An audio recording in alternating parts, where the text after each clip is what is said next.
Ama Türk'ü veredir. Türk ha.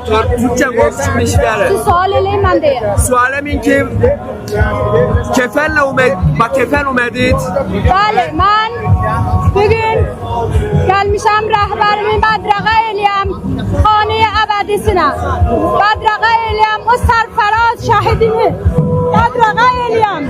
Gəlmişəm xunxahlığına. Gəlmişəm xunxahisinə.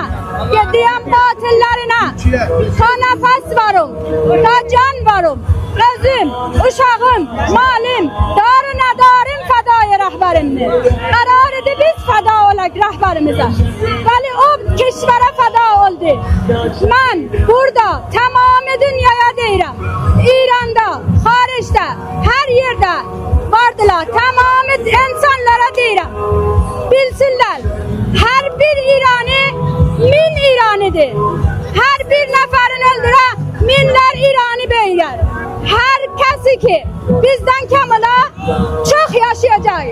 Hər kəs ki bizdən aparala bədtər olacaq. Hər nə qədər fikr elərlər ki bizlər keşvərimizdən doymuşuq, rəhbərimizdən doymuşuq, ittihadımızı əldən vermişik. Çox eştibah elərlər, gözlərini kor eləsilər, baxmasılar əgər bizi görə bilmirlər. Əgər bizim keşvərimizi pişrəftin görə bilmirlər, gözlərinə ox batarıq, bundan əlavə, bundan bədtər xar zəlil elərik. Görək bu cəmiyyət nə cür gəlibdir imamımızı bədraqasına. Bu kəfən, yəni ki biz hamizatdan geçmişik, canımızdan hətta geçmişik.